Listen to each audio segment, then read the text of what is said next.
कासायम यज्ञ सूत्रम शुचिवपुषि तथा चौर्धपुण्डम च बाले यस्यास्ते दक्षहस्ते कलिकुमति गिरीन्द्रेन्द्र वज्रम त्रिदंडम संसाराग्नि प्रशांत्यै मृतजलममलं दारुपात्रं पवित्रं श्रीविश्वक्सेन सूर्यः पदकमलयुगं श्रेयसे संश्रयामि लक्ष्मीनाथ समारंभां नाथयामुनमध्यमाम् अस्मदाचार्य पर्यन्तां वन्दे गुरु परम्परां नारायणाय विद्महे वासुदेवाय धीमहि तन्नो विष्णु प्रचोदयात् महालक्ष्म्यै च विद्महे विष्णु पत्न्यै च धीमहि तन्नो लक्ष्मी प्रचोदयात् तन्नो लक्ष्मी प्रचोदयात्। परमाराध्य श्री लक्ष्मी नारायण भगवान प्रातः स्मरणीय पूज्य आचार्य श्री के जुगल चरणों में कोटिशा नमन। भगवत भागवत आचार्य कैंकर्य पारायण महानुभाव, अभी आप हरिद्वार की पावन भूमि से चलकर आए हुए जगत गुरु रामानुजाचार्य माया मधुसूदन पीठाधीश्वर स्वामी वैकुंठनाथ जी महाराज द्वारा आपने राम कथा श्रवण की। ठीक इनसे पहले आपने वृंदावन से चलकर आए हुए जगत गुरु रामानुजाचार्य श्री राधा कृष्ण पीठाधीश्वर स्वामी चतुर्भुज द्वारा आपने भागवत कथा श्रवण की होगी। उनसे पहले ब्रह्मपुर पांडे की पावन भूमि से चलकर आए हुए जगत गुरु रामानुजाचार्य स्वामी उद्धव प्रपन्नाचार्य द्वारा भी आपने कथा श्रवण की होगी। ठीक उनसे पहले अयोध्या की पावन गरिमा को गौरवान्वित करने के लिए संकल्पित जगत गुरु रामानुजाचार्य स्वामी माधवाचार्य महाराज श्री राघवपुरम के द्वारा आपने कथा श्रवण की होगी। मेरा विषय मानवीय जीवन और सृष्टि का प्रारंभ है, कथा से ही होती है, यही मेरा विषय है। सृष्टि का प्रारंभ ही कथा से होती है, मानवीय जीवन की प्रारंभ ही कथा से होती है। कल मैंने निवेदन किया था आप लोगों के सामने, भगवान श्रीमन नारायण जब सृष्टि करने के लिए ब्रह्मा जी को आदेश दिए, ब्रह्मा जी क्या करें क्या न करें इस चीज को विस्मित हो गए, क्योंकि जब तक हमारे में ज्ञान की स्थिति नहीं रहेगी, विद्या की स्थिति नहीं रहेगी, शिक्षा की स्थिति नहीं रहेगी, तब तक हम उस ऊंचाई को प्राप्त करने के अधिकारी नहीं होंगे। भगवान श्रीमन नारायण ने कहा, हे पितामह, हे ब्रह्मा, हे प्रजापति, आप जिस चीज को प्राप्त करना चाहते हैं उसी चीजों को आप ध्यान करें, चिंतन करें, निधिध्यासन करें। बाद में चल करके वहीं ब्रह्मा जी ने तो आप इन शब्दों को अनुसंधान किया और अनुसंधान करने के बाद ब्रह्मा जी को सृष्टि करने का ज्ञान हुआ। और सृष्टि करने का ज्ञान जब ब्रह्मा जी को हुआ तो ब्रह्मा जी ने अपने सत्य काम सत्य संकल्प से 4 पुत्रों की सृष्टि की। कल में निवेदन किया था, पुनः आज एक बार विस्तार से बता दो। जैसी हमारी भावना रहेगी उसी के अनुसार सृष्टि का विकास होगा। लोग कभी कभी व्यवहारिक भाषा में कह दिया करते, महाराज जी लड़का इसमें हमारा आज्ञा नहीं मानता है, हमारी बस में नहीं। तो मैं भी कभी कभी हास्य के रूप में निवेदन कर देता हूं कि आपका लड़का जो आपके बस में नहीं है, आपकी आज्ञा नहीं मानता है, तो हमारी आज्ञा मानेगा? ऐसा आशीर्वाद देने से होगा क्या? जब आशीर्वाद लेना चाहिए तो आप लोग आशीर्वाद दिए नहीं, और क्या आशीर्वाद होगा? अरे भाई कच्चा मिट्टी का पात्र हो, उस पर जैसा भी आपको रेखा खींचना हो खींच दीजिए, खींच जाएगा। लेकिन जो मिट्टी का पात्र पक गया हो और पकने के बाद उस पर रेखा खींचना चाहते हैं, होगा? एक रेखा खिंचाएगा नहीं, नक्शा बनेगा नहीं। यदि किंचित कहीं कुछ रेखा खींचना भी चाहेंगे तो पात्र फूट जाएगा, टूट जाएगा, कोई काम लायक नहीं रहेगा। जो भी वो संस्कार हमें अपने आप में अल्प अवस्था से ही देनी चाहिए, यही हम लोग नहीं कर पाते हैं। लोग कहते हैं तो कभी कभी मैं भी हास्य के रूप में निवेदन करता हूँ। एक है कि महाराज ये हमारा पुत्र जो है अपने आप में हमारी आज्ञा नहीं मानता है। तो हमने कहा किसकी आज्ञा मानता है? तो उन्होंने कहा कि अपनी पत्नी की आज्ञा मानता है।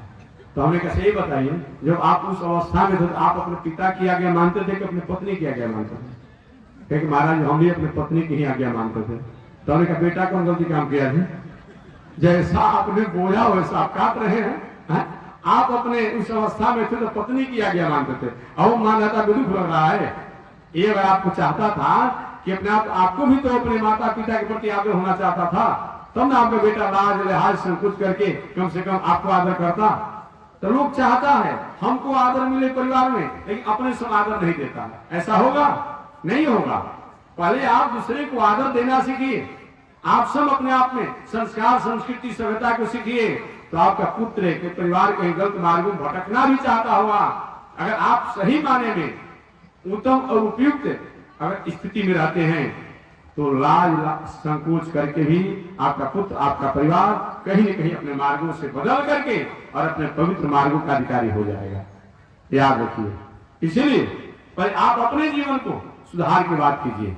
तो मैं निवेदन करना चाह रहा था, ब्रह्मा जी के मन में सृष्टि विस्तार की जब इच्छा हुई, एक भावना पवित्र था। ब्रह्मा जी के मन में तो हमारा ऐसा सुंदर लड़का हो, ज्ञानी हो, विज्ञानी हो, तपस्वी हो, साधक हो, सदाचारी हो, तपस्वी हो, व्रती हो, ऐसे भावना से ओतप्रोत होकर के ब्रह्मा जी पुत्र की कामना की। ऐसी पुत्र की जब कामना किए ब्रह्मा जी, तो उनके सत्य काम सत्य संकल्प से जो बालक हुए उसी प्रवृत्ति के हुए। सनक, सनंदन, सनातन, सनत कुमार, इनकी कथा मैंने विस्तार से बताया था। ये 4 गो पुत्र एक साथ हुए, एक साथ 4 गो अपने आप में पुत्र हुए एक साथ। ऐसा क्यों बताया गया? हमारी जैसी भावना होती है उस भावना के अनुसार संतान होता है। आज भी कभी तो लोग प्रश्न करते महाराज जी हमें संतान नहीं। देखिए, संत महात्मा को, देवता को, ईश्वर को, आराध्य को, शास्त्र को मानिए, लेकिन पुत्रेष्टि जग करने से और अपने आप में संतान गोपाल का पाठ करने से सबको संतान हो ही जाएगा, ऐसी बात नहीं। ठीक है, शास्त्र की महिमा है, गरिमा है, उसको कीजिए, हम रोक नहीं लगा रहे हैं। लेकिन जब जितने लोग करना चाहे सब हो ही जाएगा, ये बातों को छोड़ दीजिए। ऐसा कोई जरूरी नहीं है, ऐसा कोई जरूरी नहीं है, हो ही जाएगा, ये कोई जरूरी नहीं है। लेकिन करना चाहिए, शास्त्र की परंपरा है। अरे समान रूप भाई जानिए, सरकार द्वारा किसी प्रकार की नौकरी की बहाली के निकालती है, क्या जितने लोग फार्म भरते हैं 100 लोग नौकरी हो ही जाता है क्या? बताइए। बिहार की बात करता हूं आपसे। कुछ लोग कहते हैं महाराज जी हमने महामृत्युंजय का जप कराया, रुद्राभिषेक भी हमने कराया, अमुक पूजा किया, अमुक ने पाठ किया, एक जिस काम के लिए किया वो काम नहीं हुआ। तो मैं पुनः आपसे आप ही से जवाब जानना चाहूंगा कि सरकार द्वारा जो फार्म निकलता है नौकरी के लिए किसी प्रकार के लिए, तो जितने लोग फार्म भरते हैं 100 लोग नौकरी हो ही जाता है। तो क्या तो फार्म नहीं भरना चाहिए क्या? तो फार्म नहीं भरना चाहिए? नहीं नहीं, भले अपने आप जितने लोग भरेंगे सबको नहीं होगा, लेकिन उस फार्म भर करके सरकारी प्रक्रिया द्वारा और हमें तभी किसी जिसको नौकरी हुआ है या होगा और होने की संभावना है उसी के ही तहत होगी, लेकिन सबको नहीं होगी। ठीक वही बात है, महामृत्युंजय, रुद्राभिषेक जो भी अपने आप जो करते हैं वो करना दोष नहीं है, लेकिन अपने आप करने से सबको हो ही जाएगा, एक बात समझ करके अतः मत कीजिए। ऐसा करते हो हमारे भाई अनेक प्रकार की स्थितियां होती है, उन अनेक प्रकार की स्थितियों में हमने कहीं अपने आप में रुद्राभिषेक किया, कोई महामृत्युंजय जपा दिया तो सबके सबको हो ही जाएगा, ये बात नहीं होगा। बड़े बड़े धनी आदमी इतने लोग दुनिया में पड़े हुए, नाम हमें नहीं बताना है क्योंकि पास धन की कमी नहीं है। चाहे तो विद्वानों को, ब्राह्मणों को, सबको क्या करें, वो सालों भर का जीवन भर अपने घर ही पूजा कराते रह जाए, लेकिन कहीं नहीं हो पाता है। रास्ता में देखते कोई व्यक्ति कुछ पूजा पाठ नहीं करता है, हो सकता पूर्वजन का कुछ सुखित हो, अपने आप अनायास से संतान हो जाते हैं। तो देखिए, धन, संतान, संस्कार, पद प्रतिष्ठा, ये हमारी मानवीय सृष्टि के तो अपने आप है ही, लेकिन एक हमारा और भी समय का है। अन्यथा ये देखेंगे अपने आप में कि बहुत लोगों के पास बहुत कुछ करते हैं लेकिन नहीं हो पाता है, और कुछ लोग बहुत प्रयास नहीं करते, कुछ हो जाता है। क्यों इसी शरीर का माना जाएगा? नहीं, इसी शरीर का नहीं माना जाएगा। इससे अलग भी कोई हमारी स्थिति है जिसके कारण उस तत्व को मैं प्राप्त करता हूं। तो चलिए मैं एक व्यवहारिक बात बता दूं। सही में आप चाहते हैं कि हमारा पुत्र संस्कारी हो, हमारा पुत्र, हमारा संतान, हमारी संतति संस्कारी हो, तो बताया गया है निश्चित रूप में, गरुड़ पुराण में भी लिखा गया है, अन्य शास्त्रों में लिखा गया है कि आप संस्कारी होने के लिए शुद्ध संस्कार और शुद्ध विचार से होकर के संतान की कामना करते हैं। आज भी अच्छे संस्कारी संतान होंगे तो रुक नहीं सकता, आज भी होंगे। मन में भावना जिसमें संतान प्राप्ति की इच्छा हो, प्राप्ति की इच्छा हो, उस समय आपकी पवित्र भावना रहे, उसको भोग मान करके आप मौका मत कीजिए, उसको आप जोग मानकर कीजिए, उसको जोग मानकर कीजिए। जैसे मंदिर में जाते हैं आप, मंदिर का ध्यान पूजन चिंतन करते हैं, ऐसे संतान प्राप्ति की इच्छा से भी अगर हम ध्यान चिंतन से परिपूर्ण होकर के संतान की इच्छा करते हैं, आज भी अच्छे ध्रुव प्रहलाद जैसे संतान होंगे, कोई रुका नहीं जा सकता है। क्योंकि गर्भ में जो बालक को संस्कार प्राप्त हो जाता है, वो बाहर आने के बाद वो संस्कार वो ऐसा स्थायी पड़ा रहता है। अपने ध्रुव जी का, प्रहलाद जी की कथा आपने सुना होगा, प्रहलाद जी को आपने कथा सुना होगा। कुछ लोग कहते हैं महाराज भगवान क्या बड़े बड़े विद्वान संत को ही प्राप्त होते हैं कि सबको प्राप्त हो जाते हैं? अब पूछने की बात है। राक्षस के पुत्र प्रहलाद जी को भगवान जैसे प्रसन्नता प्राप्त हुए, जैसे भगवान ने उन पर कृपा किया, कहीं और सुना गया है क्या? हम तो नहीं सुने हैं, आप सुने होंगे, कहीं नहीं सुना गया। याद रखिए, 14 को भगवान के भक्तों के जहां नाम गणना होती है, उसमें 1 नंबर में प्रथम अपने आप फर्स्ट क्लास अगर किसी का नाम लिया जाता है प्रथम में, तो राक्षस के बेटा का ही नाम लिया जाता है। लोग कहते हैं महाराज जी भगवान में पक्षपात है। कहाँ पक्षपात है जी? कहाँ पक्षपात है? पक्षपात होता तो राक्षस के पुत्र का प्रथम नाम होता क्या? उसमें भी महा अपने आप राक्षस जिसका नाम था, जो कि रात दिन अनिति अन्याय उपद्रव द्वारा जीवन जीता था, जिसका नाम आपने हिरण्यकशिपु नाम जाना होगा। उस हिरण्यकशिपु के पुत्र जिनका नाम प्रहलाद जी है, वो प्रहलाद जी भगवान के भक्तों में 1 नंबर में नाम आते हैं। इसलिए हमारे भारतीय दर्शन में, भारतीय विचारों में, भारतीय संस्कृति में किसी अपने आप में व्यक्ति, किसी जात, किसी आश्रम, किसी वर्ण की उतनी बड़ी अपने आप अहम भूमिका नहीं है जितनी बड़ी भूमिका है व्यक्तित्व की। व्यक्तित्व की बड़ी बहुत भूमिका है, मानवता की बहुत बड़ी भूमिका है। अगर व्यक्तित्व की बात नहीं होती तो प्रहलाद जी महाराज 1 नंबर में भगवान के भक्तों में नहीं आते। आप रोज स्तुति पढ़ते होंगे, चाहे नहीं भी पढ़ते होंगे, जानते होंगे 14 वो भगवान के भक्तों के नाम रोज सुबह सुबह जगने के बाद लेने को बताया गया है। 14 वो भगवान के भक्तों के नामों को रोज सुबह सुबह जगने के बाद लेना चाहिए। वो कौन कौन है भाई? वो 14 कौन कौन है, उनके बारे में अपने आप बताया गया है। प्रहलाद, नारद, पराशर, पुंडरीका, व्यास, अम्बरीश, सुख, सौनक, भीष्म, दालव्या, रुक्मांगदार्जुन, वशिष्ठ, विभीषणादीन, पुण्यानिमान परम भागवतां स्मरामि। 14 भगवान के भक्तों के नामों को लेने को बताया गया है। इस सज्जू इत्यादि जो भी दो अपने आप लोग थे 14, उसमें से कौन कौन है? 1 नंबर में प्रहलाद जी का नाम आता है। प्रहलाद जी का नाम 1 नंबर में आता है। सबसे पहले सुबह सुबह जगने के बाद प्रहलाद जी के नामों को लेना चाहिए। क्यों? कि प्रहलाद जी महाराज में व्यक्तित्व जैसा था और कहीं नहीं देखा गया। संक्षिप्त इनका परिचय में दे दूं, क्या व्यक्तित्व था। आज तो छोटी सी हमारे जीवन में कई विषम परिस्थितियां आ जाती है, तो सबसे पहले अगर हम कहीं विरोध कर रहे, क्या धर्म कर्म पूजा पाठ संत महात्मा में रखा है, इतना दिन अमुक काम कुछ हुआ और कुछ काम नहीं। कहीं अपने आप में कहीं बैठकबाजी है, कहीं बाजार में जाते हो कोई गलत दुर्व्यसन है, वो नहीं छोड़ेंगे। लेकिन एक बात जरूर अपने आप कह देंगे अपने आप को, अरे आपने अच्छा काम किया, 24 घंटा में 5 मिनट बैठ के महात्मा जी का कथा ही सुन लिया, तो बाकी 23 घंटा क्या करते हैं? वो दिनचर्या आपके पास है, वो रूटीन आपके पास है, उसके आपने सूची बनाया है? ये तो बनाया नहीं है। 5 मिनट शंकर जी के मंदिर में जाकर आपने जल चढ़ा दिया, ये स्तुति कर दिया, एक बात आप घूम घूम के कहते हैं बाकी 23 घंटा 6 मिनट जो है उसमें आप दिनचर्या क्या करते हैं, इसका कोई आपका सूची है? नहीं है, नहीं है।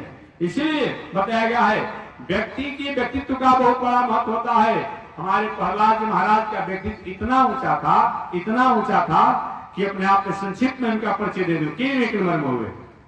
राक्षस के पुत्र होने के बाद भी 1 नंबर की गणना होती है प्रहलाद जी महाराज में। क्यों? कि प्रहलाद जी महाराज में व्यक्तित्व जितना था और कहीं नहीं देखा गया।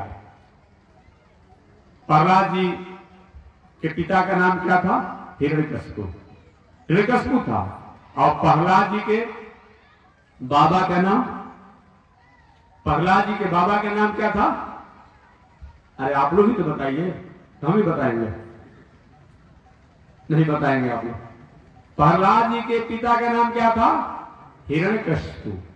और प्रहलाद जी के बाबा का नाम नहीं बताएंगे आप। चलिए नहीं बताएंगे तो मैं ही बताता हूं, आप पुनः जान लीजिए। प्रहलाद जी के अपने आप में पिता का नाम हिरण्यकशिपु था और प्रहलाद जी के बाबा का नाम कश्यप ऋषि था। कश्यप ऋषि, कश्यप ऋषि की अनेक पत्नियां थी। उन कश्यप ऋषि की अनेक पत्नियों में एक पत्नी का नाम था दीति। क्या नाम था? दीति। उन दीति से अपने आप में हिरण्याक्ष और हिरण्यकशिपु प्रवृत्ति के राक्षस हुए। कश्यप ऋषि की एक पत्नी थी जिसका नाम था अदिति। एक ही अक्षर का अंतर है, दीति और अदिति। दीति जो कश्यप ऋषि की पत्नी थी उसे दैत्य हुए, दानव हुए, राक्षस हुए। और कश्यप ऋषि के अदिति जो पत्नी थी उससे आदित्य हुए। आज भी गीत छठ में आप लोग आदित्य कहते हैं। आदित्य माने अदिति से जो जन्म ले ये सब लोग आदित्य हैं। उस आदित्य में सूर्य देव का भी नाम आता है, इंद्र का भी नाम आता है, वामन भगवान का भी नाम आता है। ये सब आदित्य कहलाते हैं, 12 आदित्य कहलाते हैं। ऐसे देखिए हमारी शास्त्रीय परिपाटी है। 16 प्रकार के संस्कार मनुष्यों के जीवन में बताया गया है, होना चाहिए 16 प्रकार के। उन 16 प्रकार के संस्कारों में सबसे प्रथम संस्कार क्या होता है? जब स्त्री पुरुष को सुंदर संतान की इच्छा हो तो सबसे अच्छा पूजा पाठ सत्कर्म चिंतन ध्यान अच्छा विचार करते हुए तब संतान प्राप्ति की मर्यादा को स्वीकार करना चाहिए। उसमें भी नीतिकारों ने कहा है, शास्त्रकारों ने कहा है कि जब अशुद्धि अवस्था जब होती है, जब अशुद्धि अवस्था स्त्रियों की जब होती है उससे 4 दिन बढ़ा करके और 6वां दिन, 8वां दिन, 10वां दिन, 12वां दिन, 14वां दिन और 16वां दिन, इस समय संबंध की मर्यादा से लड़का होगा, पुत्र होगा, याद रखिएगा। अब पुनः जब 5वां दिन, 7वां दिन, 9वां दिन, 11वां दिन, 13वां दिन, 15वां दिन के संबंध से जो होगा वो कन्या होगी। ये बात को ध्यान दीजिएगा। पुनः एक बात और याद रख लीजिएगा, जिस दिन अशुद्धि अवस्था हो उसको 1 दिन गिनना है और 8 बजे दिन से लेकर के 8 बजे रात्रि तक रहे, अच्छा बात है, अन्यथा आगे उसमें अंतर और भेद भी हो सकता है। जैसे कि 8 बजे दिन से लेकर के 8 बजे रात्रि के बीच में अशुद्धि अवस्था होती है उसको 1 दिन मानिए। इस तरीका से 4था दिन तक तो संयम में रहिए, क्योंकि 4था दिन ही अपने आप संतान की कामना होने से लड़का तो होगा लेकिन बहुत बड़ा अल्पायु होगा, भाग का कमजोर होगा, जीवन भर नीमक रोटी जुटाते जुटाते उसका जीवन बीत जाएगा लेकिन पूरे परिवार को नीमक रोटी सही मायने में पूरा नहीं कर पाएगा, कितना भी वह करे। इसलिए 4था दिन संयम रहना चाहिए। 5वां दिन, लेकिन वह ध्यान दीजिएगा, जिस दिन अशुद्धि अवस्था होती हो उसको प्रथम दिन बताया गया है। उसमें भी 8 बजे दिन से लेकर के 8 बजे रात्रि के बीच में होती है तो सबसे अच्छा है। और उसके बाद अगर होता है उसमें थोड़ी सी भेद होने की संभावना बन सकती है, ये जानिएगा। शास्त्रीय परिपाटी ऐसी है अपने आप में। तो बताया गया है कि 5वां दिन वाली कन्या होती है वो भी अपने आप प्रारब्ध की कमजोर होगी। 6वां दिन वाला लड़का होता है बेचारा वो भी ठीक ही होगा लेकिन जीवन भर नीमक रोटी को जुटाने में परेशान रहेगा। 7वां दिन के संबंध से कन्या होती है वो भी मंद भाग वाली होती है 8वां दिन वाला लड़का जो होता है एक सामान्य होता है, बहुत ऊंचाई पर नहीं रहेगा तो बहुत नीचे भी नहीं रहेगा। 9वां दिन के संबंध से अपने आप में कन्या होती है, वो अपने आप बताया गया है। तो 9वां दिन के संबंध से जो कन्या होती है वो भी मध्यम में ठीक है। 10वां दिन वाला लड़का होता है वो ठीक रहेगा। 11वां दिन के संबंध से अपने आप कन्या होती है। एक बात ध्यान दीजिएगा, 11वां दिन और 13वां दिन के संबंध से जो अपने आप लड़का जो होता है, 11वां दिन और 13वां दिन के संबंध से जो कन्या होती है वह कन्या समाज, कुल, खानदान, परिवार को भविष्य में जब बड़ी होगी तो कलंकित करेगी। याद रखिएगा, ये केवल कथा मैं नहीं सुनाता हूं, आपकी काम की बात मैं बताता हूं। याद रखिएगा, 11वां दिन, 13वां दिन, कहीं कहीं 9वां दिन बताया गया, गलती हुआ तो कोई पढ़कर शुद्ध कर लीजिएगा। लेकिन 11वां दिन और 13वां दिन के संबंध से जो बाद में चलकर कन्या जो होगी वह कन्या समाज, कुल, खानदान, परिवार को कलंकित करने वाली होगी। अतः इस पर संयम रहना चाहिए, न तो निर्णय आपके पास समय से आएगा। यह हमारा विषय नहीं है, निर्णय आपके पास समय से आएगा। बड़े शंकर संतान को जन्म देने वाली होगी भविष्य में चलकर के अपने आप में अपने परिवार, कुल, खानदान या पति के साथ रहने के बाद भी उसका अवैध अपने आप में कहीं न कहीं भटकाव रहेगा। मैं एक संक्षिप्त भाषा में निवेदन करना चाहता हूं। अतः इस पर अपने आप हर अभिभावक को यह संयम रहना चाहिए ताकि हमारी संतति भविष्य में कहीं इस कलंक के अधिकारी न हो। इसके लिए 11वां दिन और 13वां दिन संयम होना चाहिए, ये बताया गया। 12वें दिन का लड़का अच्छा होता है, 13वें दिन वाला मैंने बता ही दिया। 14वां दिन का लड़का भी अच्छा होता है और 15वां दिन की कन्या जो होती है राजयोग वाली होती है। 15वां दिन के संयोग से जो कन्या होगी राजयोग वाली। राजयोग वाली अगर गरीब घर भी जन्म लेगी लेकिन उसके पैर पड़ते ही, जन्म लेते ही उसके पिता के घर का विकास होने लगेगा।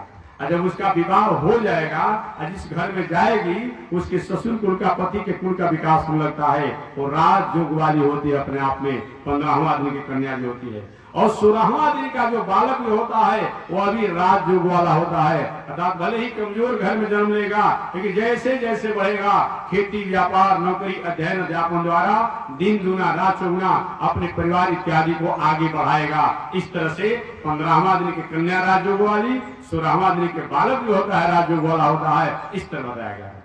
मेडिकल साइंस के अनुसार 17वां और 18वां दिन भी बताया गया है कि 17वां दिन से कन्या होती है, 18वां दिन से अपने आप में बालक होता है। लेकिन हमारी शास्त्रीय परिपाटी में 16 दिन ही बताया गया है क्योंकि 17वां और 18वां दिन के संबंध से अपने आप में जो कन्या या जो पुत्र होने की जो बात आती है उसमें कभी कभी कहीं अपने आप संभावना रहता है, अन्यथा अपने आप में 95%, 99% नहीं का ही विध बना रहता है। अतः जो बीच का समय जो मैंने बताया 8, 10, 12, 14, 16 एक पुत्र के लिए और कन्याओं के लिए जो बताया गया है अपने आप में उसमें 15वां दिन हो, 7वां दिन हो, 9वां दिन हो, ऐसा विचार करते हुए अपने आप में एक संतति को प्राप्त करना चाहिए। अन्यथा ऐसा नहीं होता है तो सही माने में अपने आप में हमारे यहाँ ऐसे अपने आप संतान होते हैं जो कि हम कुछ चाह करके बार में कुछ कर नहीं पाएंगे। तो हमारे प्रहलाद जी महाराज के बारे में निवेदन करना चाहता हूं। जिस समय कश्यप ऋषि संध्या वंदन पूजा पाठ कर रहे थे उस समय देवता लोग प्रकट हो चुके थे अदिति द्वारा। कश्यप की दूसरी पत्नी जिसका नाम दीति है वो थोड़ी हठीली स्वभाव की थी। देखिए विवाह शादी आप करिए लेकिन इतना जरूर ध्यान दीजिएगा कुल खानदान संस्कार थोड़ा देख लीजिएगा।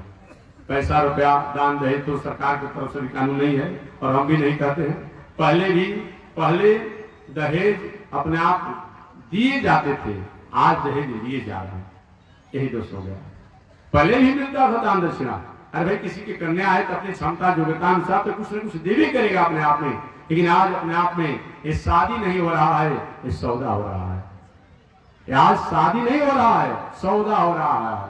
सौदा हम कर रहे हैं अपने आप में। पहले सब तय करा लिया जा रहा है, पहले सब कुछ तय करा लिया जा रहा है। नहीं, लेकिन संस्कार संस्कृति इसको कभी तय नहीं हो पा रहा है। आज यही कारण है कि सब कुछ होने के बाद भी परिवार में समन्वय नहीं हो पा रहा। तो कश्यप ऋषि की दूसरा विवाह जो दीति के साथ हुआ, थोड़ी सी स्वभाव की अपने आप में रूखी थी, कठोर थी, अपने आप में चपल थी, चंचल स्वभाव की थी। एक दिन कश्यप ऋषि सायंकाल के संध्या वंदन करके और जब इत्यादि में लगे थे, अचानक गई दीति और जाकर कश्यप ऋषि के वस्त्रों को पकड़ लिया। महाराज विवाह इसीलिए किए हैं क्या? आप हमेशा संध्या पूजन भजन भाव करते रहेंगे तो मैं क्या करूंगा? मेरे साथ आपने विवाह क्यों किया? हमारी सौत अदिति के देवता लोग हो गए और अभी आप हमको कोई संतान नहीं है, हमें संतान बाबू एक बाबू एक करना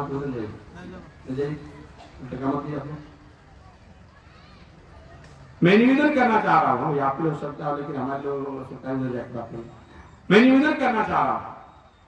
उसने कहा कि अदिति के बहुत सपने आप संतान हो, क्या मेरे संतान नहीं होंगे? कश्यप मैंने ऐसा कहा तुम्हारे भी संतान होंगे, लेकिन नहीं अभी हमको संतान प्राप्ति का अधिकार दीजिए, अभी दीजिए। पत्नी है भाई, पत्नी है, उसके बाद तो सुनना ही पड़ेगा। कश्यप ऋषि ने देवी अभी जो मुहूर्त चल रहा है ना अच्छा नहीं है, अभी जो मुहूर्त चल रहा है ये अच्छा नहीं चल रहा है। इस समय शंकर जी के गण लोग घुमा करते हैं और उस समय के संबंध से अगर कोई अपने आप संतान होता है वो अच्छा नहीं होता है, उपद्रवकारी होता है, अपराधी प्रवृत्ति का होगा। कब कब? एक तो जिसको आप लोग गदरेर कहते हैं, गदरेर कब कहा जाता है? न दिन हो न रात हो, मन दिन का समापन होने वाला हो और रात्रि के प्रारंभ होने वाला हो, किरण जो डूब गया हो, उस समय के समय पर भोजन नहीं करना चाहिए, संतानोत्पत्ति की कामना इच्छा नहीं होनी चाहिए, उस समय नया अपने आप अध्ययन नहीं होना चाहिए, उस समय शयन नहीं करना चाहिए। क्या देखिए क्यों नहीं होना चाहिए?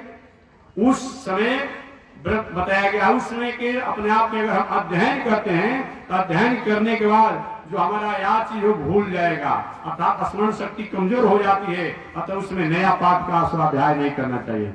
उस समय अगर भोजन किया जाता है, उसमें भोजन से हमारे शरीर में हानि पहुंचाने वाले, रोग पैदा करने वाले अपने आप में एक तत्व प्रकट होते हैं, अतः उसमें भोजन भी नहीं करना चाहिए। उस समय शयन करने से आयु हमारी क्षीण होती है, अतः ये काम नहीं करना चाहिए, ये बताया गया है। और उस समय अगर संतान की इच्छा किया जाता है, उस समय का संतान जो होता है वो राक्षसी प्रवृत्ति का होता है। कश्यप ऋषि ने बताया देवी मुहूर्त अच्छा नहीं है, समय अच्छा नहीं है। अपने आप में दीति ने कहा महाराज मुहूर्त हो या न हो, आप तो हैं, आप तो हैं, हमें संतान प्राप्ति का अधिकार दीजिए। उस दीति की भावना में ऐसे भावित हो गए कश्यप ऋषि कि जानने के बाद भी शास्त्र की बातों को, लेकिन उसने अपना प्रताड़ना किया कर अपने आप में, महाराज आप मेरे पति हैं, मैं आपकी पत्नी हूं, मेरी भावना को आपको आदर करना पड़ेगा। कश्यप ऋषि ने संतान प्राप्ति का अधिकार प्राप्त कराया दीति को, और जे ही अपना पवित्र हुए कि देवी तुम्हारे दुराग्रह के चलते मैंने तुम्हें संतान प्राप्ति का अधिकार दिया, लेकिन भविष्य में तुम्हारा संतान जो होगा धर्मद्रोही होगा, धर्मद्रोही होगा, समाजद्रोही या संस्कृति संस्कार द्रोही होगा अपने आप में। इससे देवता अपने आप, संत महात्मा बहुत अपने आप अशांति और कष्ट को प्राप्त करेंगे। दीति रोने लगी, महाराज मैं कामातुर होकर इस भावना से भावित हो गई, क्षमा कर दीजिए, ऐसा न हो मेरा पुत्र। कश्यप ऋषि पुत्र तो तुम्हारा होगा ही, पुत्र तो तुम्हारा होगा ऐसा अपने आप में, लेकिन तुमने पश्चाताप और अफसोस किया है। चलो तुम्हारा नाती जो होगा वो भगवान का भक्त होगा, ये आशीर्वाद मैं देता हूं। पुत्र तो तुम्हारा होगा, लेकिन तुम्हारा नाती जो होगा वो क्या होगा? वो अपना भगवान का भक्त होगा। दीदी ने सोचा कि चलो कम से कम एक भी घर में कुल खानदान अच्छा हो जाए तो कुल परिवार तो कम से कम ठीक ही हो जाएगा। नीति कारण भी कहा है, कुलम पवित्रमो जननी कृतार्था वसुंधरा भागवती च धान्या देशे चलो के पितरो विधाना कुलम पवित्रम। अगर मर्यादा की पालन करने वाला एक भी कुल खानदान में परिवार हो जाता है तो कुलम पवित्रम, वह कुल पवित्र हो जाता है। कुलम पवित्रम।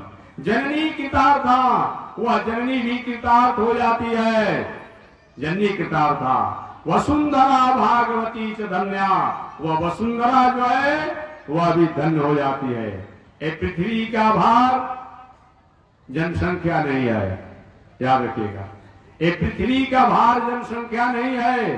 जनसंख्या से पृथ्वी का कोई भार नहीं है, लेकिन पृथ्वी पर उपद्रवकारी लोग, अनाचारी, अत्याचारी, पापाचारी, संस्कार संस्कृति सभ्यता से विहीन लोग जब हो जाते हैं तब पृथ्वी के लिए भार हो जाता है। पृथ्वी इस भार को बर्दाश्त नहीं कर पाती है, यही बताया गया। अन्यथा अपना जनसंख्या कितना है जी? पूरे विश्व की जनसंख्या अभी कितनी है? 7 अरब है। पूरे विश्व की जनसंख्या 7 अरब या कुछ बेसी, जो भी आप समझते होंगे, रोज जनगणना हो रहा है, लेकिन लगभग पूरे विश्व की जनसंख्या 7 अरब है। उन 7 अरब में 1.5 अरब जनसंख्या तो लगभग हमारे भारतवर्ष की है, और 1.5 अरब की जनसंख्या आपके पड़ोसी देश का है, तो 3 अरब तो यही हो गया। अब बाकी 4 अरब में पूरा दुनिया की जनसंख्या है।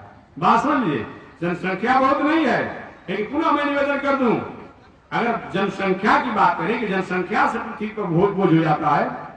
भगवान द्वारिकाधीश इस धराधाम पर जब आए, उनका आयु कितना दिन हुआ? 6000 वर्ष। बहुत दिन नहीं हुआ। भगवान श्री कृष्ण को इस धराधाम पर आए मात्र 6000 वर्ष हो रहा है। भगवान श्री कृष्ण के वंश परंपरा को पढ़ाने लिखाने के लिए 56 करोड़ ब्राह्मण आचार्यों की नियुक्ति की गई थी। इतना बड़ा उनका परिवार था। सुन लीजिए, 10 लड़का पर, 10 बालक पर एक आचार्य की नियुक्ति हुई थी। गैर संहिता इत्यादि को आप देखें कभी, तो 56 करोड़ में 10 का गुणा कर लीजिएगा, कितना हो गया जी? इतना तो भगवान क्या बैचलर लड़का थे जी। कहते कि जनसंख्या बढ़ गया, जनसंख्या से भार होता है। 56 करोड़ में 10 का गुणा कर लीजिए, उतने भगवान श्री कृष्ण के वंश परंपरा कुल खानदान में सब परिवार मिला करके इतने बैचलर बालक थे, लड़का थे, और उतने ही बैचलर पार कर गए होंगे। होगा ना ऐसा? कोई भी कॉलेज होता है तो भाई बैचलर, नॉन बैचलर और बैचलर में प्रवेश करने वाले, उतने बैचलर पार कर गए, और उतने ही बैचलर में प्रवेश करने वाले, इतने की जनसंख्या जोड़ दीजिए ना। और तो बूढ़ पुरानिया, नौकर चाकर और सब सदस्यों की संख्या तो छोड़ दीजिए, स्त्रियों की संख्या तो छोड़ दीजिए, इतनी बड़ी जनसंख्या थी। पृथ्वी पर कोई भार नहीं था, पृथ्वी पर कोई भार नहीं था जी। लेकिन जब वही भगवान श्री कृष्ण के परिवार के लोगों का खान पान, रहन सहन, उठन बैठन, बोल चाल, संस्कार, संस्कृति, स्वभाव जब बिगड़ गया तो मानो पृथ्वी भार से करुण क्रंदन करने लगी और जाकर के भगवान के पास गए, प्रभु अब हमें बर्दाश्त नहीं हो पाएगा, या तो मैं रसातल में चले जाऊंगे, पूरा दुनिया जलमग्न हो जाएगा, नहीं तो कोई उपाय करे। भगवान श्री कृष्ण का देवी घबराओ मत, घबराओ मत, मैं कोई न कोई उपाय करूंगा। वही भगवान श्री कृष्ण ने जब देखा कि मेरा ही परिवार मेरी अवज्ञा कर रहा है, मेरी बातों को मानने के लिए तैयार नहीं है, उसमें भगवान के अपना आप श्री कृष्ण ने एक उपक्रम किया, एक उपक्रम किया। वह क्या उपक्रम किया कि सब अपने आप में संतों में महासंत दुर्वासा, नारद प्रवृत्ति के संतों को द्वारिका के बगल में भेज दिया, और वे वहीं पर अपने आप में कृष्ण दर्शन लालसा, कृष्ण की दर्शन की लालसा से अपना आप कथा विस्तार से है, लेकिन प्रसंग वस्तु निवेदन करता हूं। ये रहते थे पिंडारक क्षेत्र में, संयोग से ये भगवान श्री कृष्ण के परिवार में रहने वाले, जिनका नाम जो कृष्ण भगवान का बेटा ही था, पुत्र ही था, जिसका नाम था सांब, और उसके मित्र सहयोगी के अचानक मन में न जाने कौन सी भावना आई, और उन्होंने क्या कहा अपने मित्रों से, सुनो इसमें द्वारिकाधीश जी कि जिमा कोई काम नहीं है, रात दिन संतों का अभिनंदन स्तुति ही करते रहते हैं, संत हमारे मुकुटमणि, हम संतन के दास। संतों की परीक्षा ले लिया जाए तो पता चल जाएगा कि संत अपने आप ठीक ठाक है क्या है।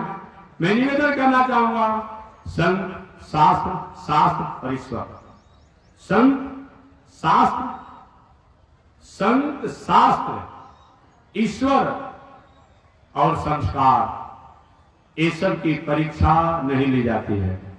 ये परीक्षा के विषय नहीं है, ये जिज्ञासा के विषय है। जिज्ञासा होनी चाहिए। जब जब परीक्षा लिया गया राष्ट्र समाज का, इससे अनिष्ट और रहित हुआ। ये लोग परीक्षा लेना चाहे, और परीक्षा जब लेना चाहे तो जानते ही होंगे, स्वयं भगवान श्री कृष्ण का पुत्र सम स्त्री का भेष बना करके, साड़ी पहन करके और गया जहां दुर्वासा नारद थे। बाबा इस बताओ स्त्री को क्या होगा, पुत्र होगा कि पुत्री? संतों ने कहा हमारा ये विषय नहीं है, ये हमारा विषय नहीं है, हम भजन भाव करते हैं। उन बालकों ने कहा सुनो, आता जाता तक कुछ नहीं है, खाली भोजन बना पाते हैं, घूमते रहते हैं, नाम कमाते रहते हैं। हम पूछ रहे हैं कि बताइए किस बहू को लड़का होगा कि लड़की होगी? आप कुछ नहीं बता रहे हैं। और तो कोई नहीं बोला। लेकिन दुर्वासा बाबा ने कहा अरे कृष्ण भगवान के परिवार में होकर तुम्हारी बुद्धि मारी गई है, भटक गए हो।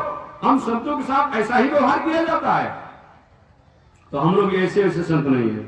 जब हम लोग का आदर नहीं है तो सामान्य संतों का तुम्हारे दरबार में क्या आदर रहेगा? जो भगवान श्री कृष्ण संतों के अपने आप हमेशा आदर देते, उन्हीं के आदर में अपने आप कहते हैं मैं और सबको छोड़ सकता हूँ, लेकिन संत और भक्तों का मैं त्याग कभी नहीं करता हूँ। उनके परिवार में तुम ऐसे हो गए तो मैं बताता हूँ। लोग गए कि सुनो, जिस स्त्री को तुम लाए स्त्री नहीं है, तो कृष्ण का बेटा सांब है, साड़ी पहना है, घूंघट खड़ा है, पेट पर कपड़े के पुतली बांधा है। हम संतों की परीक्षा लेने के लिए तो तुमने पूछा है कि हमारी बहू को क्या होगा? तो तुम्हारी बहू को लोहे का मुसल होगा और पूरे कुल खानदान का विनाश करने वाला होगा। सारा परिवार अस्त व्यस्त हो गया। वृथा न जाने देव वाले।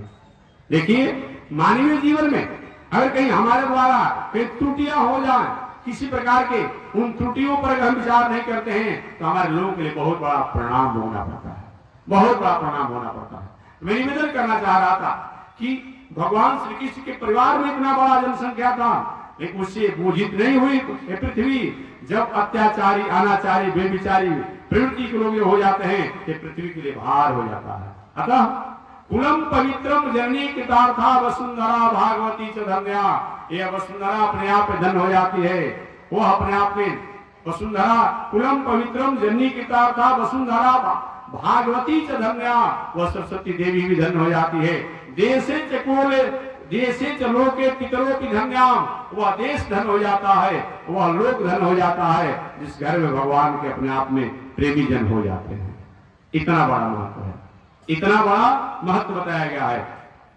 तो हमारे कश्यप ऋषि ने अपनी दूसरी पत्नी जिसका नाम दीति था, उन दीति से कह दीति तुमने तो मर्यादा का भंग किया, तुमने मर्यादा का भंग किया, जान करके भी अपने आप हमें दुराग्रह किया। तुम्हारा पुत्र तो उपद्रवकारी होगा, लेकिन तुमने अफसोस भी किया, पश्चाताप भी किया, तो तुम्हारा नाती जो होगा वो भगवान का भक्त होगा, तो सबका उद्धार हो जाएगा। दीति ने विचार किया चलो कम से एक भी कुल खानदान में संस्कारी बालक हो जाएगा, सारे परिवार का तरण तारण तो हो जाएगा। वही देश काल पात्र के अनुसार बताया गया है। कश्यप ऋषि की पत्नी दीति से हिरण्याक्ष और हिरण्यकश्यप हुए, आप कथा जानते होंगे। वह हिरण्याक्ष जो हुआ इतना बड़ा उपद्रवकारी हुआ, इतना बड़ा उपद्रवकारी हुआ कि हिरण्याक्ष जब प्रकट हुआ था कहा न हो तव्यम न दातव्यम। कोई हवन नहीं करेगा, कोई दान नहीं करेगा, कोई पूजा नहीं करेगा, कोई यज्ञ नहीं करेगा। चारों तरफ किसी करना है तो हमारे नाम पर करिए, हमारे नाम पर करिए। हिरण्याक्ष का वध हुआ, बराहावतार भगवान इस धारा धाम पर आकर के हिरण्याक्ष का वध किए। हिरण्याक्ष का भाई जिसका नाम था हिरण्यकश्यप, वो अपने भाई की बदला लेने के लिए घोर तपस्या किया, और घोर तपस्या करके अमोघ और अपूर्व अपने आप वरदान को प्राप्त किया, अमोघ और अपूर्व वरदान को प्राप्त किया। एक दिन वह हिरण्यकश्यप ने विचार किया क्यों न देवताओं के राज को समाप्त कर दिया जाए, पलायन कर दिया जाए, देवताओं को ही समाप्त कर दिया जाए। ऐसा विचार कर वह सोचा कि मैं तपस्या करके और हमेशा हमेशा के लिए स्वर्ग को अपना एकाधिकार जमा लूं। देखिए ये स्वर्ग क्या है, कभी दैत्य विवाह के राजा बनते हैं, कभी दैत्य भी बनते हैं, कभी दानव बनते हैं, कभी मनुष्य भी बनते हैं, कभी देवता भी बनते हैं। भूलिएगा मत। कभी दैत्य भी उस स्वर्ग के मालिक बनते हैं, कभी दानव भी बनते हैं, कभी मनुष्य भी बनते हैं, तो कभी देवता भी बनते हैं। देवता प्रायः रहते हैं, मनुष्य इत्यादि कभी कभी। आपने राजा नहुस का नाम सुना होगा, राजा नहुस का नाम सुना होगा। सब अश्वमेध जग करके वो स्वर्ग की गद्दी पर बैठा, लेकिन वहां मर्यादा खोने का पुनः अपना मर करके वो अजगर सांप बन गया। कथा आप जानते होंगे। दैत्य लोग भी समय समय से उस गति को प्राप्त करते हैं और देवता लोग भी प्राप्त करते हैं। जब देवता लोग गति पद को प्राप्त करके अनिति अन्याय अधर्म से अपना जीवन जीते हैं, तो भगवान क्या करते हैं, दैत्यों को ही अपने आप उस गद्दी पर बैठाने के लिए उपकरण कर देते हैं। दैत्य देवताओं को पराभव करके अपने आप में उस गद्दी पर बैठ जाते हैं। जब देखते हैं कि दैत्य गद्दी को प्राप्त करके अत्याचार अनाचार से जीवन जीने लगे, पुनः देवताओं को समझा बुझा के उस गद्दी पर बैठा दिया जाता है। यही होते रहता अपने आप में। हमारे हिरण्यकशिपु घोर तप किया और घोर तप के विचार किया कि हमेशा हमेशा के लिए स्वर्ग हमारा हो जाए। ब्रह्मा जी से वरदान मांगा, ब्रह्मा जी ने कहा भाई ऐसा होगा नहीं, ऐसा होगा नहीं, ऐसा होगा नहीं। इसके लिए अपने आप में तुम्हें जाओ तपस्या करो, हो सकता है तपस्या के बदौलत कहीं हो जाए। और वही चला गया हिरण्यकशिपु अपने आप में जाकर तपस्या करने लगा। और तपस्या करने के लिए एक वृक्ष के नीचे बैठा हिमालय में, अचानक देवताओं को ये बात पता लगी कि वो हमेशा हमेशा के लिए स्वर्ग को अपना एकाधिकार जमाने के लिए हिरण्यकशिपु जो है तपस्या करने गया है। देवता लोग बहुत बड़े डरपोक होते हैं, नाम गति बहुत ऊंचा है, एक बहुत बड़े डरपोक होते हैं। कोई भी थोड़ा सा पूजा करता है, पाठ करता है, जग करता है, दान करता है, तीर्थव्रत करता है, अब इनका हृदय कांपने लगता है, कहीं हमारा गति छीनने के लिए पूजा किया जा रहा है, कहीं पाठ किया जा रहा है, कहीं जग किया जा रहा है। यही तो कारण है कि विश्वामित्र बाबा की तपस्या को भंग कर देते हैं, कहीं गौतम ऋषि की तपस्या को भंग कर देते हैं, कहीं वशिष्ठ ऋषि की तपस्या को भंग कर देते हैं, कहीं ध्रुव की तपस्या को भंग करते हैं। हमेशा डरते रहते हैं। कोई व्यक्ति अपनी आत्म कल्याण के लिए कोई पूजा पाठ करता है तो देवताओं में भय बना रहता है। इनका दोष है, स्वभाव है अपने आप में।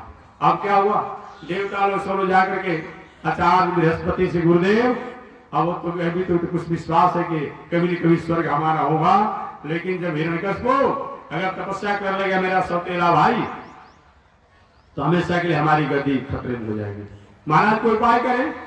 बृहस्पति जी ने कहा हम क्या करें, हमारे बस की बात क्या है, हमारे बस की बात नहीं है, गुरुदेव कुछ भी उपाय कीजिए।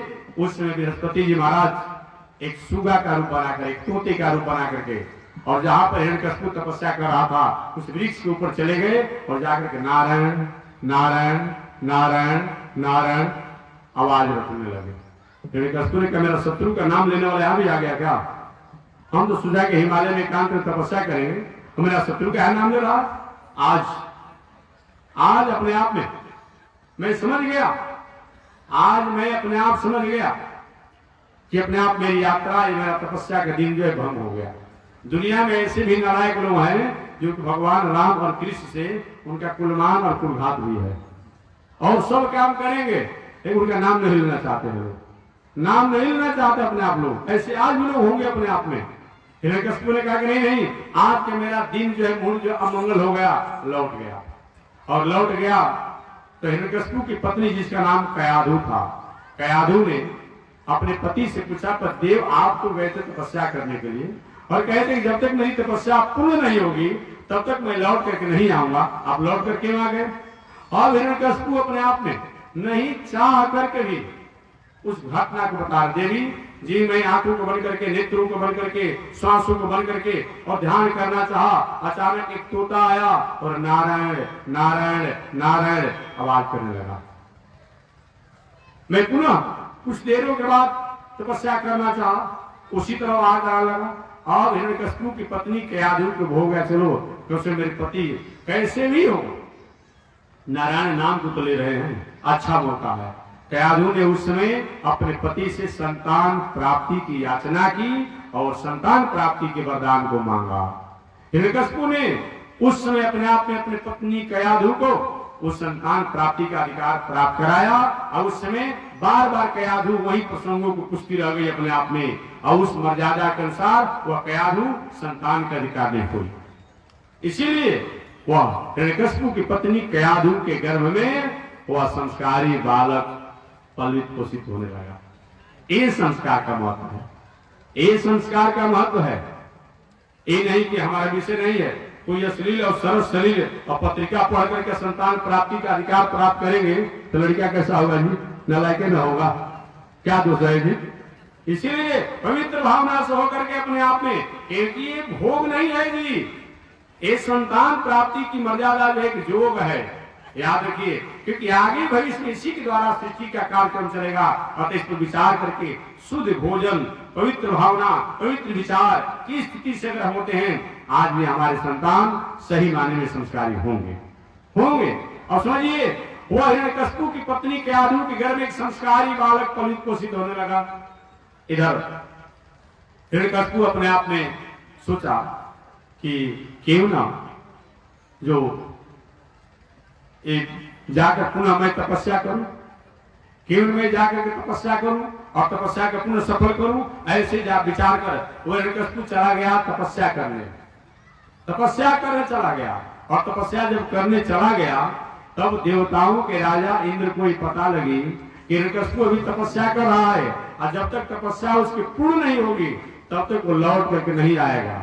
और हिरण्यकशिपु की पत्नी जो कयाधु है, उसके गर्भ में एक यशस्वी बालक पलित पोषित हो रहा है, तो क्यों ना उस हिरण्यकशिपु की पत्नी को अपहरण कर लिया जाए। और इंद्र जो है हिरण्यकशिपु की पत्नी को अपहरण कर लिए और अपने विमान पर बैठा कर लेकर जाने लगे। कयाधु रोने लगी, मेरा कौन सा कसूर है, मेरा कौन सा दोष है जो हमारे साथ ऐसा किया जा रहा है। संयोग से नारद बाबा से मुलाकात हुई। नारद बाबा ने कहा, देवराज इंद्र ये क्या कर रहे हो? कि महाराज, भविष्य में इस हिरण्यकशिपु की पत्नी कयाधु के गर्भ से मेरा एक शत्रु जन्म लेने वाला है। मैं चाहता कि अपने आप में इसको अभी ही मैं वध कर दूं, ताकि आगे भविष्य मेरा कोई शत्रु रहे नहीं। नारद ने कहा, सुनिए, ऐसा कभी मत कीजिएगा, ऐसा मत कीजिए। हिरण्यकशिपु, इसकी पत्नी जो कयाधु है, इसके गर्भ में एक भगवान का भक्त बालक पलित पोषित हो रहा है। आज ये ही आप मारना चाहेंगे, भगवान आप ही को दंड दे लेंगे, ऐसा मत कीजिए। नारद ने समझाया, उसने हिरण्यकशिपु को अपने आप हिरण्यकशिपु की पत्नी कयाधु को छोड़ दिया।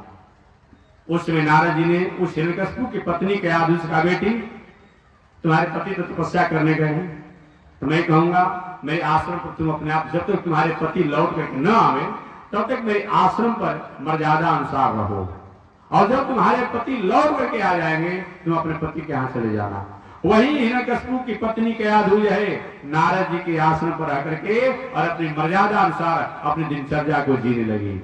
देश काल पात्र के अनुसार जब वही हिरण्यकशिपु लौट करके आया, तो नारद जी ने उस कयाधु को सौंप दिया। वही कयाधु के गर्भ से देश काल पात्र के अनुसार एक बालक प्रकट हुए, जो कि प्रहलाद जी के नामों से जाने, वही प्रहलाद जी महाराज थे। ये संस्कार अपने आप में उनको बचपन का है। इसीलिए तो हिरण्यकशिपु ने पूछा, अरे बेटा, इस बचपन में तुमने एक कौन सा संस्कार दिया, क्योंकि रात दिन तुम भक्ति प्रपत्ति आचार्याभिमान में लगे रहते हो। प्रहलाद ने कहा, पिताजी, ये संस्कार देने से दियाता नहीं है, और दुनिया में सब कुछ दिया जाएगा, लेकिन संस्कार संस्कृति देने का चीज नहीं है। ये नहीं कोई दुकान पर जाएगा, कहेंगे भैया थोड़ा आधा किलो संस्कार तोल दीजिए, होगा क्या जी? संस्कार संस्कृति तोलने से देने से नहीं दी जाती है। पिताजी, मैंने तो अपनी माता के गर्भ में मैंने गुरुदेव नारद जी से मैंने प्राप्त किया है, नारद जी से प्राप्त किया है। इसलिए मैं निवेदन करना चाह रहा था कि अपने आप में भगवान पक्ष नहीं करते हैं। वही नारद जी महाराज जो अपने आप में, कथा आप विस्तार से जानते होंगे कि नारद जी वही जब अपने आप में जब प्रकट हुए समय से, तो प्रकट होने के बाद कुछ दिन के बाद गुरुकुल में उन्हें भेजा गया, विदा किया गया नारद जी को। और नारद जी को जब गुरुकुल में भेजा गया, उस समय नारद जी, भले गुरुकुल में सब कुछ पढ़ाई होती थी, लेकिन नारद जी अपनी ही विद्या में रहते थे, अपनी ही विद्या में रहते थे। एक दिन हिरण्यकशिपु ने अपने पुत्र प्रहलाद को बुलाकर कहा, बेटा, कि बताओ दुनिया में सबसे परतत्व क्या है, परतत्व क्या है? उस समय प्रहलाद जी हमारे पिताजी परतत्व की बात कहते हैं। ये दुनिया में परतत्व ध्येय नारायण सदा, गेय नारायण सदा, भगवान श्रीमन नारायण जो है वही ध्येय, गेय और प्रिय है। बड़े जोरों से नाराज हुआ प्रहलाद जी पर और गोद से पटक, अरे नाराज, चंदन के वृक्ष में, चंदन के अपने आप जंगल में ये बांस कहां से तुम आ गया? कहां से ऐसा संस्कार है? मेरे शत्रु का नाम तुम्हारे जीवा पर आ गई। प्रहलाद पिताजी, ये संस्कार देने से नहीं दिया था, है ये मैंने अपने माता के गर्भ में प्राप्त कर लिया है, मैंने अपने माता के गर्भ में प्राप्त किया है। बहुत डरवाया धमकाया हिरण्यकशिपु, लेकिन फिर भी प्रहलाद जी महाराज पर कोई प्रभाव नहीं पड़ा। अंत में उसने क्या किया? आज आने वाला भी एक फागुन का समय अपने आप में उन्हें अग्नि में, क्योंकि हिरण्यकशिपु की एक बहन थी जिसका नाम था होलिका। होलिका था जो प्रहलाद जी के बुआ थे। होलिका को ऐसा वरदान प्राप्त था कि मैं जिसको लेकर अपने गोद में और अग्नि में बैठ जाऊंगी, उसके पास एक ऐसा साल था, एक चादर था। आज होता है ना, अग्नि प्रूफ होता है, वाटर प्रूफ होता है, उसके पास ऐसा अपने आप में साल जो अग्नि प्रूफ था, वो ओढ़ करके अगर बैठ जाए साल, तो अपने आप में जो जिसको लेकर बैठे वो वस्तु तो जलकर समाप्त हो जाएगा, लेकिन वो साल के प्रभाव से वो अपने आप में क्या है, होलिका नहीं जल पाएगी। वही होलिका ने क्या किया? अपने भाई को समझाया, भैया भयभीत क्यों हो रहे हैं? मेरे पास तो ऐसा एक चादर है, जिस चादर के प्रभाव से मैं बची रह जाऊंगी। और ऐसा जो नालायक जो हुआ है, जो कि स्वयं अपने आप में हमारे दैत्यों के खानदानों को कलंकित करने वाला है, रात दिन नारायण और विष्णु की जस गाता है, ये समाप्त हो जाएगा। वही अपने आप में होलिका, यही समय आने वाला जो होलिका दहन जो आप करते हैं, उस अवसर पर बहुत से लकड़ी को उठा जुटाया गया, उसमें होलिका बैठी, चादर को ओढ़ करके बैठी और प्रहलाद जी को लेकर के अपने आप बैठी। संयोग जिनको परमात्मा रक्षा करना चाहे, क्या कोई कर सकता है? जो क्षेमम बहाम में हम भगवान अप्राप्त वस्तु को प्राप्त कराते हैं और प्राप्त वस्तु की रक्षा करते हैं। हुआ क्या? बड़े जोरों से अपने आप में आंधी तूफान आई और आंधी तूफान आने का परिणाम क्या हुआ? जो चादर होलिका हुई थी, वो चादर प्रहलाद जी के शरीर में लपटा गई। होलिका जल करके समाप्त हो गई, स्वाहा हो गई, और प्रहलाद जी महाराज बच गए। इतना ही नहीं, पूछा आप गया प्रहलाद जी से, ये अग्नि कैसे लग रही है? तो प्रहलाद ने कहा, ये अग्नि तो हमें जेठ के दिनों में जैसे चिलचिलाती धूप में चंदन का लेप किया जाए, जैसे उनकी शीतलता अनुभव होती है, वैसे ही हमें अनुभव हो रही है। अलग अलग तरीका से हिरण्यकशिपु ने अपने आप में प्रहलाद जी को प्रताड़ित करना चाहा, लेकिन हर परिस्थिति में प्रहलाद जी अपने आप में अपनी मर्यादा और गरिमा को प्राप्त करते रहे। अंत में हिरण्यकशिपु इतना अत्याचार कि अब सोचा इस बालक को मार देना आप निश्चित होता है, मार ही देना चाहिए। एक दिन बुलाया और बुलाने के बाद प्रहलाद जी से कहा, बेटा जिनके बल और भरोसे पर तुम मुझको कुछ नहीं समझते हो, ये तुम्हारा भगवान कहाँ है? बता दो। प्रहलाद जी के भगवान कहाँ नहीं है जो मैं आपको बता दूं? कहाँ नहीं है कि मैं बता दूं? तब हिरण्यकशिपु ने कहा, तुम्हारा भगवान कहाँ है बताओ? कि पिताजी सबसे आप में भी हैं, हमारे में है। हाँ पिताजी, आप में भी मेरे भगवान है। बात तो ठीक है जी, भले वो नहीं मानता था, लेकिन हम सब लोग में भगवान है, हम सब लोग में है भगवान अपने आप में। अत तिष्ठत दशांगुलम, नाभि से 10 अंगुल ऊपर अपने आप सबको प्रेरणा देते रहते हैं। आपके महाराज हम लोग भगवान हैं, तो कहें तो मुर्गा के कान हम तोड़ देते हैं, बोतल कहें ढका लेते हैं, रुकते क्या नहीं भगवान? आप पूछ सकते हैं हमसे, आपका प्रश्न ऐसा हो सकता है। महाराज जो भगवान आप कहते हैं, तब अपने आप में मुर्गा से लेके, बकत से लेके, बकरी से लेके, बकरा से लेके, सुअर से लेके, ये दुनिया में जो भी दुनिया में सब कुछ अपने आप। देखिए भाई, मैं एक बात और कहूंगा, नाराज मत होइएगा, जो व्यक्ति ने मछली खा लिया वो अपने को ये मत कहे कि हम कौन सी हैं, हम नहीं करेंगे, अब आप तय करेंगे क्या है। अब आप निर्णय कर लीजिएगा अपने आप में। मछली क्या नहीं खाती है जी? गाय को फेंक दी तो वो खा जाएगी, सुअर को फेंक दी तो वो खा जाएगी, गधा को फेंक तो वो खा जाएगी, बैल को फेंक तो सब कुछ अपने आप मछली खाती है। तो जो मछली खाने वाला है वो मानो अपने को ये मत कहे कि हम क्या चीज हैं, वो कुछ नहीं है। ये दुनिया का सबसे जो अपने आप में किस भाषा में नाराज आप लोग हो जाएंगे हमारे पर, क्योंकि बहुत से ऐसे लोग अधिकारी हों, कहेंगे भाई कि क्या स्वामी जी आप बात कर रहे हैं। तो हम किसी को दुख नहीं देना चाहते हैं, किसी को कष्ट नहीं पहुंचाना चाहते हैं, लेकिन आप अपने से विचार करेंगे मछली क्या नहीं खाती है।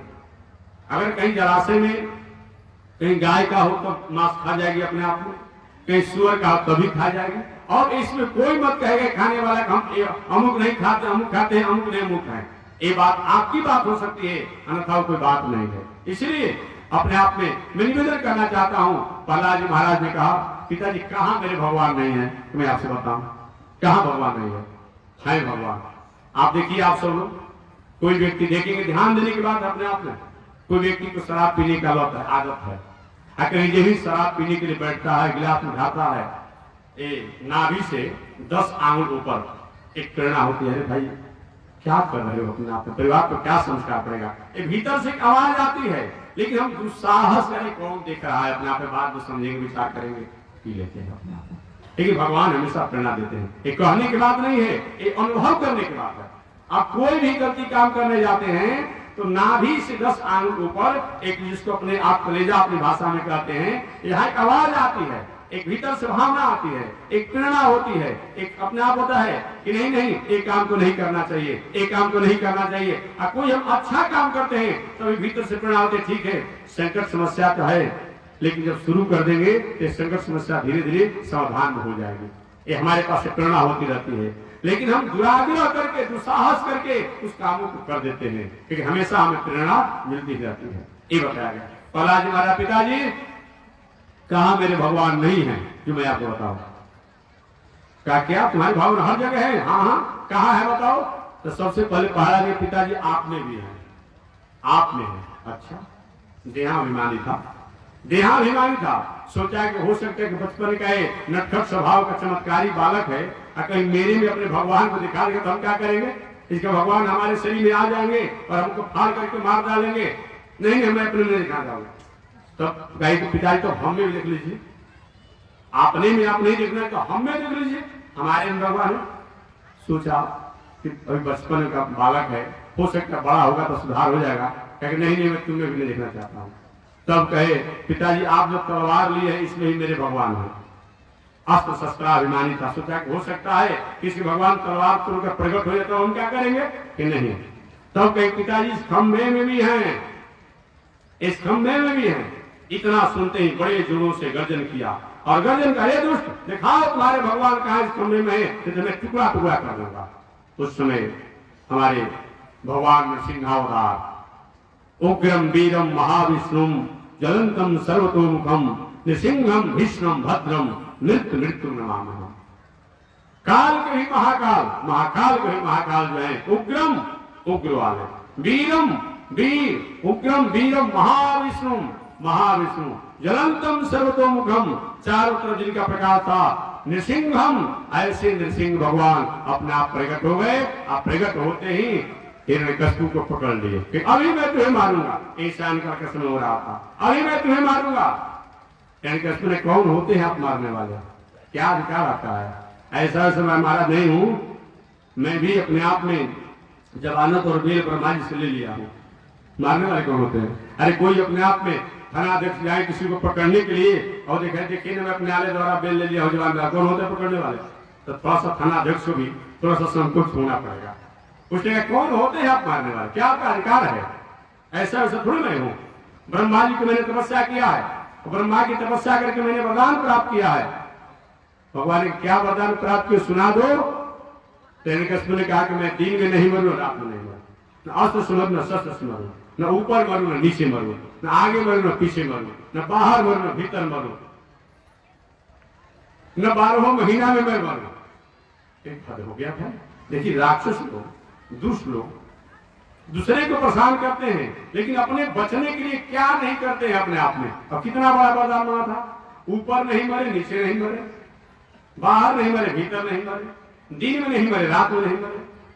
अंत में यहां से कहा अस्त्र से मरे, न शस्त्र से मरे, और अंत में कहा कि ब्रह्मा बाबा मेरे प्रसन्न आपकी सृष्टि द्वारा मेरी मृत्यु नहीं होना चाहिए।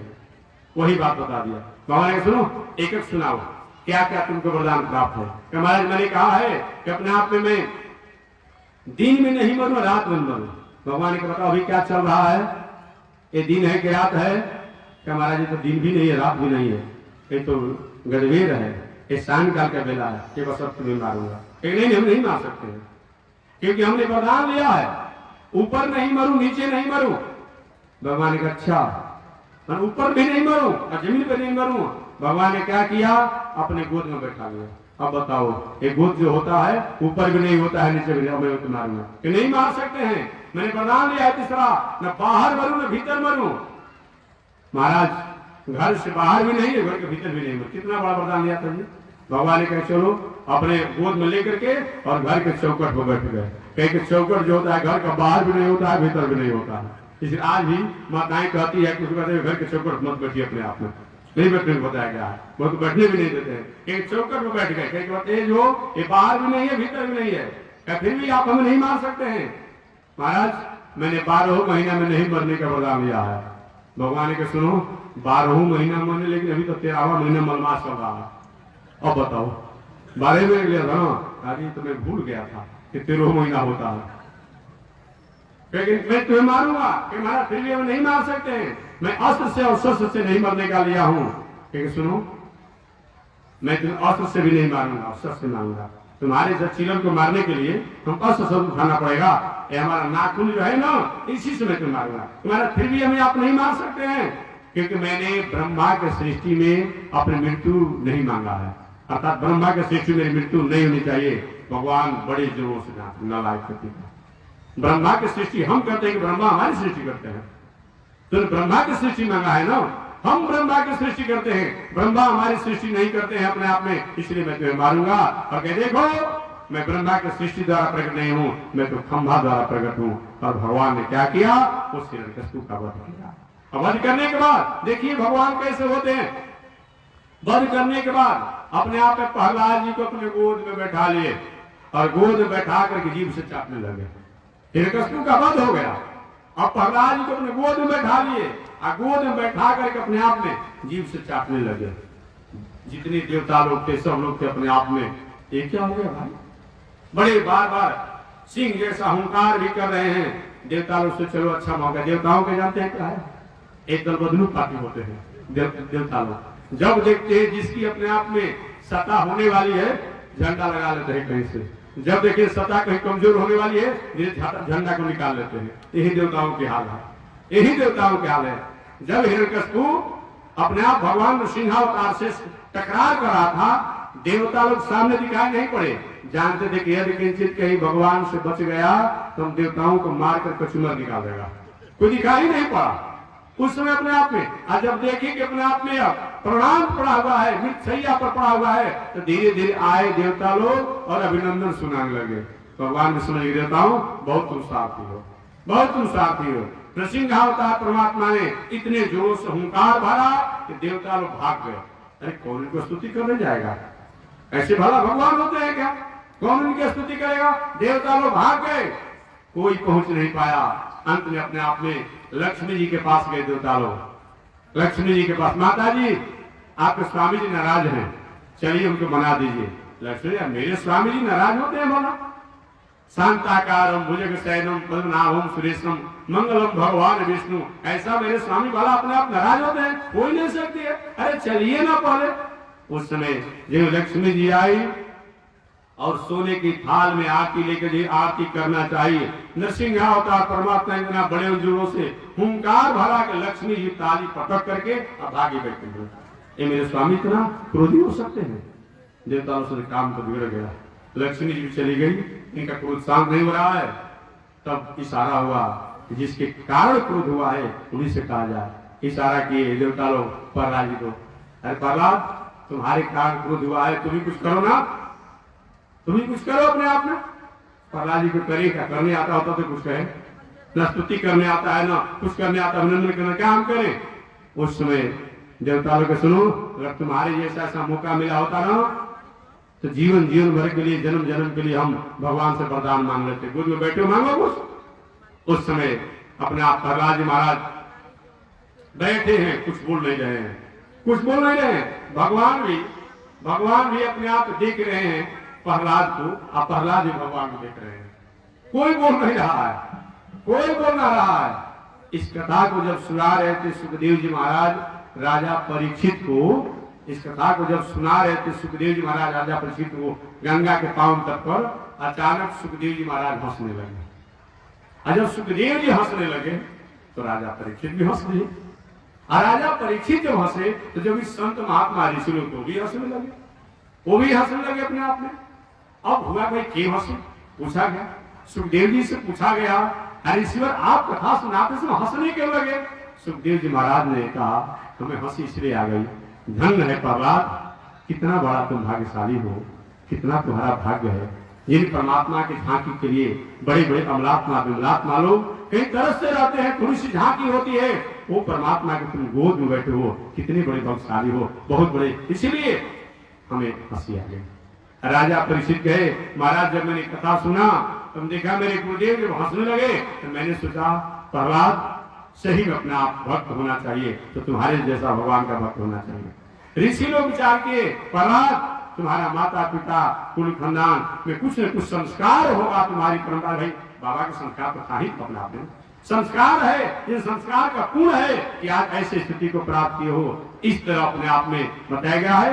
हमारे भगवान जब प्रहलाद कुछ नहीं बोले, बोलने आवे तो कुछ बोले, आज के जैसा लोग तो चढ़ा के भगत होते नहीं थे, 50 ग्राम सरल चिनिया बादाम लाएगा, नहीं तो 1 रुपये दर्जन केला लाएगा, मिलता नहीं 1 रुपये दर्जन, एक कथा में कह रहा हूँ, अब तो सरल केला 10 रुपये को मिलता हूँ। अब केला लेकर जाएगा, महात्मा के जाए, मंदिर में जाए, अब जाकर के अपने आप शंकर जी का काली जी का चढ़ाएगा, जो केला को कोई अपने आप पशु भी खाने वाला नहीं है, तो ऐसा सस्ता केला ले जाएगा, कहेगा हे शंकर बाबा, अब 3 पीढ़ी का आशीर्वाद मांगता है, घर भी बन जाए, बिजनेस भी ठीक हो जाए, गाड़ी भी हो जाए, विवाह भी हो जाए, घर द्वार दलान भी बन जाए, नाती भी हो जाए। अरे ये क्या मतलब होता है भाई? 5 रुपए के केला खरीद के ले गया, 2 रुपए का दाना ले गया और 3 पीढ़ी का आशीर्वाद मांग रहा है। इसीलिए आज के जमाना में देवता लोग ऐसे भक्त लोग को जान करके मंदिर छोड़कर भाग जाते हैं। क्या करेंगे भाई? आजकल के भक्त लोग बढ़िया है, मजबूत है, भाग जाते हैं अपने आप में। 5 रुपया 10 रुपया के तुमने सामान ले गया और कितना आशीर्वाद मांगे हो, ऐसा भला होता है क्या? आज ऐसे ही हो रहा है। इसीलिए अपने आप में बताया गया है, प्रहलाद ऐसे तो चालाक थे नहीं, हम लोग जैसे चालाक नहीं थे, उन्हें बोला ही नहीं। भगवान ने अपने कहा क्षंतव्यो में अपराध, ये भगवान समझाते हैं, याद रखिएगा। भक्त को अपना अपराध का क्षमा तो करते ही आपने बहुत कथा सुना होगा कि भक्त कहता है भगवान से मेरे अपराधों को क्षमा कर दिए, लेकिन भगवान अगर कहते हैं अपने आप में कि क्षंतव्यो में अपराध, बेटा प्रहलाद मेरे अपराधों को क्षमा करे, एक कथा कभी कभी आप सुनते होंगे।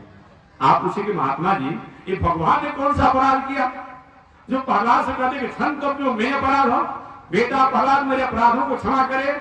मानो भगवान कहना चाहते हैं बेटा प्रहलाद तुम्हारे जीवन में इतना कष्ट, आपत्ति विपत्ति संकट समस्या आई, फिर भी तुम मार्ग से नहीं भटके, हमें आने में देर हुई, इसलिए मेरे अपराधों को तुम क्षमा करो, क्षंतव्यो में अपराध, ये बताया गया।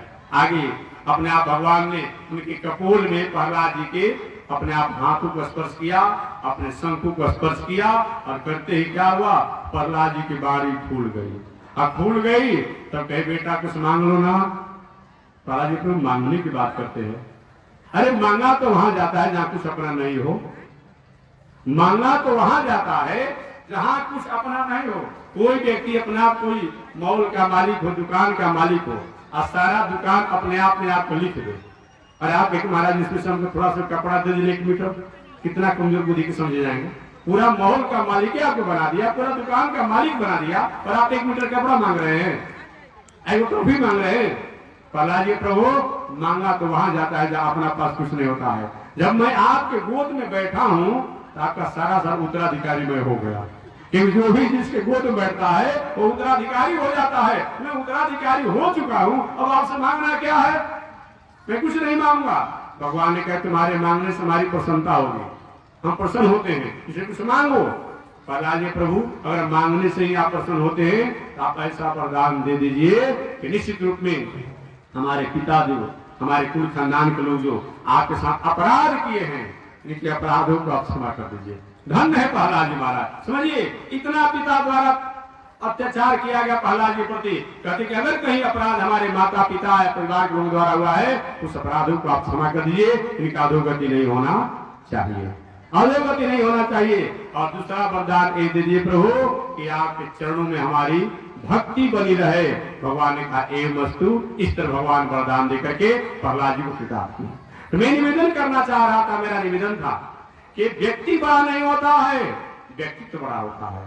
मानव बड़ा नहीं होता है, मानवता बड़ी होती है। यही व्यक्तित्व के कारण प्रहलाद जी महाराज जो अनेक भगवान के भक्त हैं, उन भक्तों में एक नंबर उनका नाम आ गया। इसलिए मैं निवेदन करना चाह रहा था कि सृष्टि की प्रारंभ है, सृष्टि की प्रारंभ ही कथा से होती है। कथा से अगर अलग सृष्टि कर दिया जाए तो सृष्टि का कोई परिचय और प्रारंभ ही नहीं हो पाती है। अतः मानवीय जीवन में कथा की आवश्यकता है, क्योंकि कथा हमारे जीवन का वह एक अपना आर्टिकल है, कथा हमारे जीवन का वह एक कंडीशन है, कथा हमारे जीवन का वह एक डिक्शनरी है, कथा हमारे जीवन का वह एक सिलेबस है, कथा हमारे जीवन का वह एक राह है, जिसके द्वारा हम अपने भटके हुए मार्गों से अपने आप में सुलझते हुए और अच्छे मार्गों के अधिकारी होते हैं। अनादिकाल से लोग हुए हैं। आपने अंगुलीमाल डाकू का नाम सुना होगा, गौतम बुद्ध की कथा से अपने जीवन को हमेशा हमेशा के लिए परिवर्तित कर दिया। आपने वाल्मीकि जी का नाम सुना होगा, वो ऋषियों की कथा द्वारा अपने जीवन को अहिंसा व्रत के पुजारी हो गए। अतः कथा केवल कहना और सुनना नहीं, जिन शब्दों को सुनने के बाद हमारे जीवन में किसी प्रकार खामियां हो, वह खामियां हमेशा हमेशा के लिए दूर होने के लिए संकल्पित हम हो जाए और अच्छे मार्गों का अधिकारी हो जाए, उसी का नाम कथा है। तो शिष्ट चर्चा कल मैं करूंगा कि कथा सृष्टि की प्रथम पहचान है। कथा जो है सृष्टि की प्रथम अपने आप में आधार है। तो शिष्ट चर्चा अगले दिन। आज इसी के साथ वाणी विराम, आगे परमात्मा की जय शिक्षा। श्रीमन नारायण लक्ष्मी नारायण, श्रीमन नारायण लक्ष्मी, श्रीमन नारायण नारायण नारायण, श्रीमन नारायण नारायण नारायण। बोलिए श्री लक्ष्मी नारायण भगवान की, भास्कर भगवान रामानुजाचार्य स्वामी जी महाराज की। हरि ओम। शांति शांति शांति।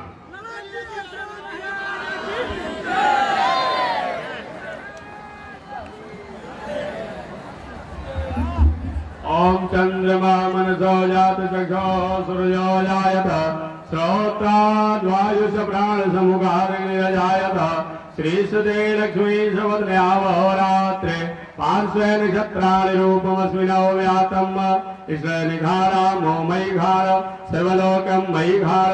लक्ष्मी नारायण भगवान की, भास्कर भगवान रामानुज स्वामी महाराज की, विश्ववंत त्रिदंडी स्वामी जी महाराज की। हरि ओम। शांति शांति शांति।